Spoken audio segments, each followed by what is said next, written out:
آج بھی دنیا میں سب سے زیادہ جو مذہب تیزی سے پھیل رہا ہے وہ اسلام ہے۔ ہر روز کتنے ہی لوگ ایسے ہیں جو اسلام کے اندر داخل ہو رہے ہیں، تو وہ کوشش کر رہے ہیں روکنے کی، تو فرمایا واللہ متم نوری۔ آپ صلی اللہ علیہ وسلم نے ایک موقع پہ حضرت فاطمہ رضی اللہ تعالیٰ عنہ سے فرمایا تھا، جب انہوں نے آپ کی حالت دیکھی بڑی غمگین ہو گئی، تو آپ صلی اللہ علیہ وسلم نے ارشاد فرمایا کہ پریشان نہ ہو، ایک دن ایسا آئے گا تیرے باپ کا لایا ہوا یہ دین ہر دنیا کے کچے پکے خیمے کے اندر جائے گا۔ آج افریقہ کے جنگلوں کے اندر لوگ اسلام قبول کر رہے ہیں، جہاں ترقی نام کی شے کوئی نہیں گئی، وہ خاندان کے خاندان اسلام قبول کر رہے ہیں۔ آج دنیا کے آخری کناروں تک جا کے لوگ اذانیں دے رہے ہیں، ہر دنیا کے خطے میں، ہر علاقے میں اللہ رب العزت نے اسلام کی شاخوں کو، اس دین کو پہنچایا ہے، اور اللہ رب العزت کے فضل و کرم سے اس میں بڑا حصہ ہمارے ملک پاکستان کا، سعودیہ کا نہیں ہے، کسی اور ملک کا نہیں، سب سے زیادہ حصہ اس کے اندر ہمارے ملک پاکستان کا۔ ہمارے ملک سے پڑھے ہوئے دینی مدارس کے فضلاء علماء آپ کو پوری دنیا کے اندر ملیں گے، بلکہ سعودیہ کی مساجد میں آپ کو سب سے زیادہ وہ پاکستان کے علماء ملیں گے،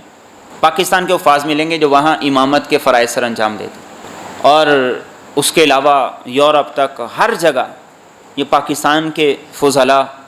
اور پھر تبلیغی جماعت کی محنتیں وہ پورے پاکستان کے اندر کیا پوری دنیا کے اندر نظر آتی ہیں کہ وہاں جا کر انہوں نے اللہ کا پیغام پہنچایا، اس کے رسول کی دعوت پہنچائی، اور اس کے علاوہ باقی تمام مکاتب فکر سارے کے سارے وہ پاکستان سے یہ جڑیں نکلی، اور یہ اتنا ہرا بھرا درخت بن گیا کہ پوری دنیا کے اندر وہ پھیل رہا ہے، کام کر رہا ہے۔ اور اسی بات کی وجہ سے آج پوری دنیا سے اسی بات کی کوشش ہے کہ پاکستان سے یہ جڑیں کاٹ دیں، اسی لیے پوری دنیا کو پاکستان سے خطرہ ہے، سعودیہ سے انہیں کوئی خطرہ نہیں ہے، دبئی سے، قطر سے، کویت سے، پوری دنیا کے کسی ملک کو، کسی کافر ملک کو خطرہ ہی کوئی نہیں، ان کو خطرہ ہے تو صرف پاکستان سے، اس لیے یہاں سازشیں بھی کرتے ہیں، فرقہ وارانہ فسادات کی کوشش بھی کرتے ہیں، اور ہر طرح سے ملک کو وہ سیاسی طور پر بھی، معاشی طور پر بھی کمزور کرنے کی کوشش کرتے ہیں، کہ مقصد یہ ہے کہ پاکستان گر جائے، لیکن جسے بنانے والا رب ہو، جسے تھامنے والا رب ہو، وہ گر کیسے سکتا ہے؟ دنیا میں تیسرے نمبر پر پاکستان کی عوام آتی ہے جو راہ خدا کے اندر چیریٹی کے نام پہ خرچ کرتی ہے، دنیا میں تیسرے نمبر پر، پہلے نمبر پہ امریکہ ہے اور تیسرے نمبر پہ پاکستان ہے۔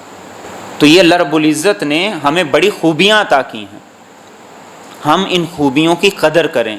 اپنا مقام جانیں، اپنی پہچان جانیں